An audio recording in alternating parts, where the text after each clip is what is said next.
Wayang kulit adalah kesenian tradisional Indonesia yang tumbuh dan berkembang di kalangan masyarakat Jawa. Kesenian ini banyak ditampilkan ketika ada sebuah perhelatan seperti pesta dan sebagainya. Ternyata, wayang kulit tidak hanya dijadikan sebagai sebuah pertunjukan melainkan juga digunakan sebagai media untuk permenungan menuju roh spiritual para dewa. Wayang kulit diyakini sebagai awal dari berbagai jenis wayang yang berkembang saat ini.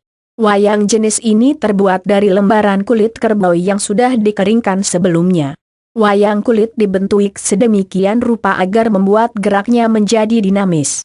Pada bagian siku-siku tubuhnya disambung dengan menggunakan sekrup yang terbuat dari tanduk kerbau. Lalu bagaimanakah sebenarnya asal mula dari kesenian wayang kulit ini? Siapa pencetus pertamanya? Berikut ini adalah ulasannya.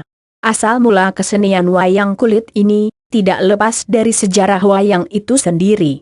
Wayang berasal dari sebuah kalimat yang berbunyi mahyang yang berarti berjalan menuju yang maha tinggi, bisa diartikan sebagai roh, Tuhan, ataupun dewa.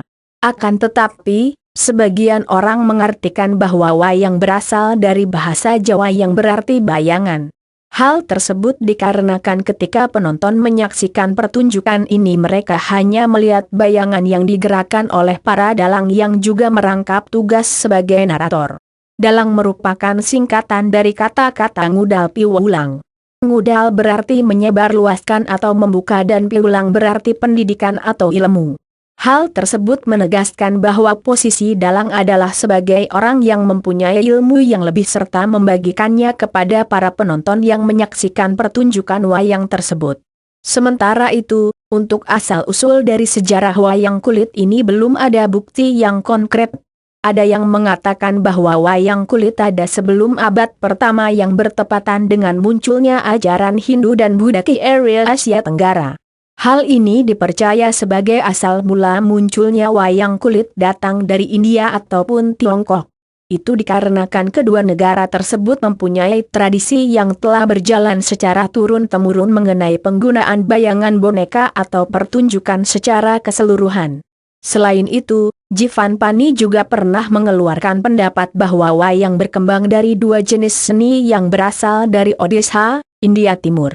Kesenian tersebut adalah Ravanacaya yang merupakan teater boneka dan tarian caku.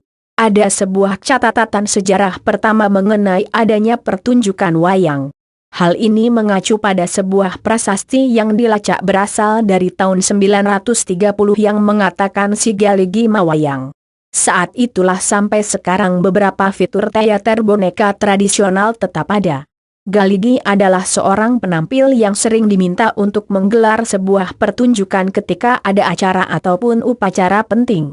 Ketika itu, dirinya biasa membawakan sebuah cerita tentang Bima, yaitu ksatria dari kisah Mahabharata. Penampilan dari Galigi ini tercatat dalam Kakawin Arjuna Wiwaha yang dibuat oleh Mpu Kanwa pada tahun 1035. Di dalamnya mendeskripsikan bahwa Galigi adalah seorang yang cepat dan hanya berjarak satu wayang dari Jagat Karana. Kata Jagat Karana merupakan sebuah ungkapan untuk membandingkan kehidupan nyata kita dengan dunia perwayangan.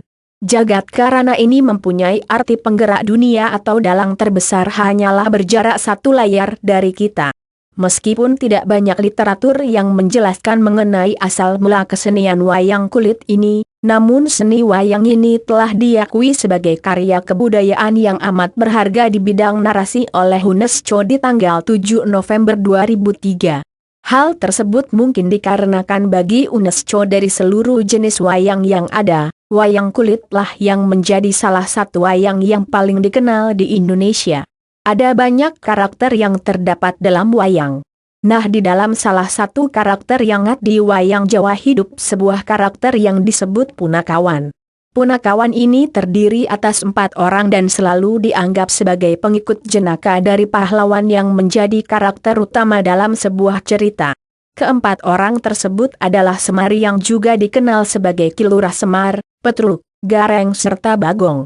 Semar digambarkan sebagai sosok personifikasi dewa, dan kadang juga digambarkan sebagai arwah penjaga pintu dari Pulau Jawa itu sendiri. Di dalam mitologi Jawa, Dewa-dewa yang ada tersebut hanya mampu untuk mengubah diri mereka menjadi manusia yang jelek. Hal itulah yang menyebabkan sosok Semar selalu jelek dan gendut serta mempunyai hernia yang menggantung. Sedangkan, dalam asal mula kesenian wayang kulit ini terbagi ada beberapa jenis. Salah satunya adalah wayang kulit Gagrak Banyumas. Wayang kulit yang satu ini mempunyai gaya pendalangan yang dikenal dengan sebutan pakeliran. Gaya ini dinilai sebagai cara untuk mempertahankan diri. Perawatan serta kualitas yang mereka tunjukkan di atas panggung selalu menunjukkan hal lain.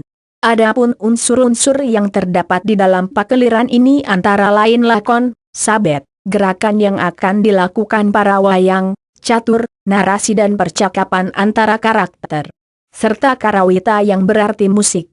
Selain Gagrak Banyumas, ada juga pembagian wayang kulit jenis lain yaitu wayang kulit Banjar. Sesuai dengan namanya, wayang kulit jenis ini berkembang di Banjar, Kalimantan Selatan. Sejak awal abad ke-14, masyarakat Banjar memang sudah mengenal kesenian wayang kulit ini. Pertanyaan tersebut semakin diperkuat ketika Majapahit akhirnya berhasil menduduki beberapa bagian wilayah Kalimantan serta membawa misi untuk menyebarkan agama Hindu dengan menggunakan pertunjukan wayang kulit sebagai strateginya. Contoh lain dari jenis wayang kulit adalah wayang siam yang terkenal di Kelantan, Malaysia. Wayang siam ini merupakan pertunjukan wayang one-man show. Bahasa yang digunakan dalam pertunjukan tersebut adalah bahasa Melayu.